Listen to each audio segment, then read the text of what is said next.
Welcome to Mega9 TV. Tirupati Gangamma జాతరలో అమ్మవారి దర్శనార్థం వచ్చే భక్తులందరికీ సంతృప్తికరమైన దర్శనం చేయించడమే లక్ష్యంగా అధికారులు ఏర్పాట్లు చేశారు. సుమారు 400 మంది పోలీసు సిబ్బందితో 50 సీసీ కెమెరాల నిఘా మధ్య జాతరకు కట్టుదిట్టమైన భద్రత కల్పించారు. జాతరలో సెక్యూరిటీకి సంబంధించి మరిన్ని డీటెయిల్స్ ను తెలుసుకునేందుకు తిరుపతి డీఎస్పీ భక్తవత్సలతో మా ప్రతినిధి Narayana Reddy face to face. Tirupati Sri గ్రామదేవత అలాగే వెంకటేశ్వర స్వామి సోదరిగా విరాజిల్లుతున్న శ్రీ తాతాయకుంట గంగమ్మ జాతర అత్యంత వైభవపేతంగా జరుగుతుంది. దీనికి సంబంధించి ఇప్పటికే 7 రోజులు యొక్క జాతరను విజయవంతంగా పూర్తి చేసి ఈ రోజు ముఖ్యమైన ఘట్టం విశ్వరూప దర్శనానికి సంబంధించి ఈ రోజు ఇక్కడ భారీ ఏర్పాట్లు చేశారు. అలాగే ప్రధానంగా ఇక్కడ భద్రతకు సంబంధించి ప్రత్యేక ఏర్పాట్లు చేశారు. అలాగే 400 మంది సిబ్బందితో కూడా ఇక్కడ ఏర్పాట్లు చేసినట్టు కూడా పోలీస్ శాఖ కూడా చెప్పడం జరిగింది. మనతో పాటు డిఎస్పీ భక్తోత్సవం సార్ ఉన్నారు. ఆయన అడిగి మరింత విషయం తెలుసుకుంటాం.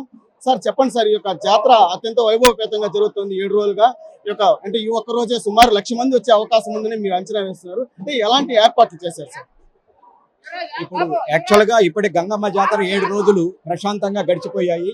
ఈ గంగమ్మ జాతరలో అతి ముఖ్యమైన ఘట్టం ఈ రోజు నైట్ ఉంటుంది. విశ్వరూపము తర్వాత చంపనరుకుడు ఈ రోజు నైట్ ఉంటుంది. దానికి మా పోలీస్ శాఖ తరఫున విస్తృతమైన ఏర్పాట్లు చేయడం జరిగింది.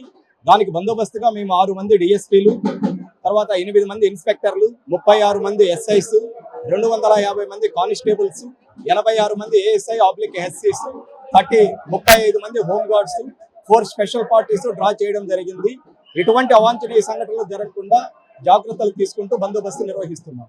గతంలో జరిగిన తొక్కిసలాట అనుభవాల నేపథ్యంలో సార్ ప్రత్యేక క్యూ లైన్లు ఏర్పాటు చేయడం కానీ, సీసీ కెమెరాల మానిటరింగ్ కానీ, అలాగే ఎలాంటి చర్యలు తీసుకున్నారు? ఇప్పుడు మనం టెంపుల్లో సుమారు 40 సీసీ కెమెరాలు పెట్టడం జరిగింది.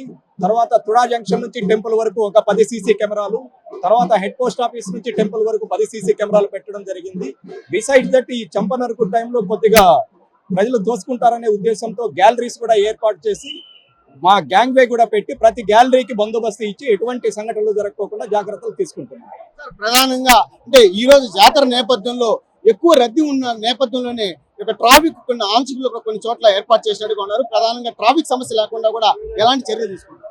ట్రాఫిక్ సమస్యలు లేకోకుండా ట్రాఫిక్ డిటాచ్మెంట్ ఇక్కడ ట్రాఫిక్ డిఎస్పీ గారి ఆధ్వర్యంలో ప్రతి కూడళ్లలోనూ తర్వాత టెంపుల్ కి కనెక్టివిటీ రోడ్స్ లోను మేము బందోబస్తు వేయడం జరిగింది. పబ్లిక్ ఎక్కడ ఎటువంటి అవాంతరాలు ఇంతవరకు మా దృష్టికి రాలేదు. ఎటువంటి ట్రాఫిక్ సమస్యలు కూడా ఎక్కడా లేవు. అంటే ఈ రోజు ఉదయం నుంచి అంటే అభిషేకం తర్వాత యొక్క దర్శనాలు ప్రారంభమైనాయి. అంటే ఓవైపు విఐపీలు, మరోవైపు ప్రోటోకాల్, అదే విధంగా సాధారణ భక్తులు ఉన్నారు. వాళ్ళకి ఎలాంటి పెద్దపీట చేస్తూ మీరు దగ్గరుండి యొక్క పర్యవేక్షణ చేస్తున్నారు? ఇప్పుడు మీరు గమనించింటారు, విఐపీస్ కి మార్నింగ్ 6 to 8, ఈవినింగ్ 3 to 5 కేటాయించడం జరిగింది. ఈవెన్ ఇక్కడ రూట్లు ఇవన్నీ ఫ్రీ దర్శనం అలౌ చేసేస్తున్నాము. ఈ రద్దీని దృష్టిలో పెట్టుకొని ఈ విఐపి క్యూలు కూడా ఖాళీగా ఉంటే మేము ఫ్రీ దర్శనానికి అవి పంపించేస్తున్నాము. మా ప్రధాన ఉద్దేశం అందరికీ ఫ్రీ దర్శనం కల్పించడం.